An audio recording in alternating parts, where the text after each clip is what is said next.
All right, beautiful people of Alice Radio. Here is your review of, I think, a really highly anticipated film called Jersey Boys, starring Christopher Walken and Vincent Piazza. So this is the movie version of the musical about Frankie Valli and the Four Seasons. And Sarah was supposed to see this musical, but she couldn't find parking. Well, that's a reason not to see it. Outrageous.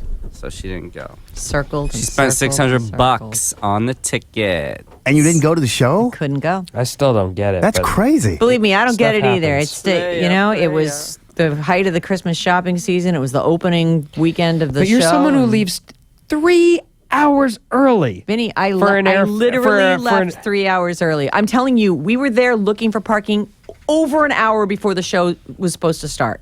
Wow. And we kept going further out and further out. And then the problem was there was so much traffic too. It was taking us forever to get anywhere. It was What was going on? Christmas? just Christmas. It was right in Union Square. And it was just Now there's a movie the Orpheum, version, I think. so you don't have to worry about Yay. parking. So I guess the obvious question here is, do you have to know who the Four Seasons are to care about this or want to see this film? Or is it for everyone? You don't have to know who they are, but it helps. I grew up with that music. I know too. every single one of those songs, every single one. And it made it a lot of fun. Plus, my pops is from New York, so this is all the stuff he talked about when I was a kid. And he used to play all these songs when I was growing up, so I know all these songs. So, it makes it a lot more fun if you know who everybody is. So was this guy a big crossover artist? Did he have the white fans and the black fans back in the day? Well, he was a big mainstream artist. One of the things about him was everybody thought he was black, which I still don't get. I don't understand that, but whatever. But he was big, man, or they were big, I should say. Well, many were saying Clint Eastwood is the wrong choice to direct this film. He isn't flashy enough. He doesn't have enough pizzazz. How did he do? A really good point, because when we first started seeing the trailers for this movie, the first thing I said is Clint Eastwood, mainly because Clint Eastwood as a director, his pacing is very, very deliberate. Like, even in the movies that I love by him, Mystic River and stuff like that, it's just very slow films. And here's a musical that's supposed to be, quick, fast-paced and brisk and light and fun.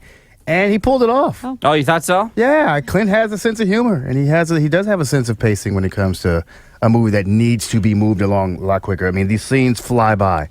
And they do. The performances he's gotten out of these folks, because I think, if I remember correctly, everybody in this movie is from the actual play except for one guy. That's exactly right. Who's the one guy? We don't Christopher know. Walken? Yeah, Christopher Walken. Yeah, every other person in the film. Oh, how bummed is the guy who played Christopher Walken's role that he didn't get to be in the movie? Well, Everybody else got to be in it, not that guy? Bummer. I was going to talk about this during the Sum It All Up portion of the movie review. Way to jump but ahead, Sarah. Sorry, I'm off script. I will say he changed the musical version quite a bit and extended the story. So Well, you kind of have to. Right. yeah, so it's not. So ultimately, the film is like, it's all about the execution of the music. So, Marcus, did you love hearing "Oh What a Night"?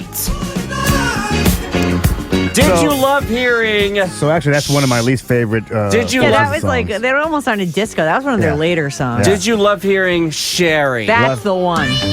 Love hearing Sherry. Did you love hearing "Big Girls Don't Cry"? Did you love hearing that? Did you love hearing "Grease"? No, because Grease was not in the movie. That's right. Grease is not in the movie, but let's hear it anyway. That was one of my complaints.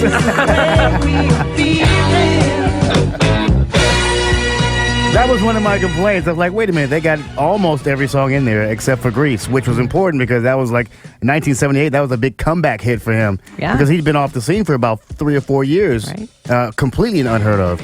And I remember this as a kid watching the Grease special on TV, and it was a big special about the play Grease being brought to the big screen, and they had Frankie Valli on there singing his song. I'm like, oh, this is cool.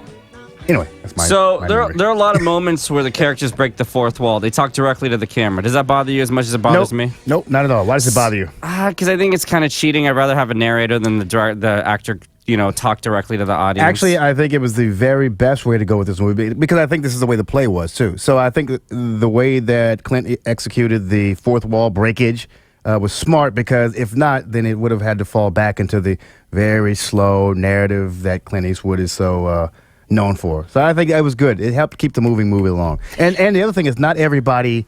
This wasn't just done by one person. There were 4 characters who did it. So it actually, 4 perspectives. It actually helped out a lot. That's interesting. You know, I noticed that in House of Cards, and I couldn't really tell if I liked that or not. How Kevin Spacey would just, like, as he's walking around in a party, he's telling you who all these people are. I thought that is such an interesting way to quickly give background on who all these people are and what his particular take is on them. Yeah. I thought it was pretty cool. Sum it all up, let me just say this. I never saw the musical, but from what people I've spoken to said, the musical focused on the songs, and this film focuses more on the story. There's a ton of music, so Vinny may not love it, but it's a total musical. Well, And but the way I the won't music is- ruin your movie experience, Bay Area. I won't be there. Well, here's the thing. It'll the, be fine. The way the music is executed, it's not like it's not Grease style musical. Like, Right. The They're music not is heard- furthering the plot with it. It's just more part of the concert, the performances. You know, Right. when Frank is making it, and as he moves up, you see him performing. That's actually okay live. then. Yeah. But I was hugely educated, and if you don't know about this band, I didn't know about this band,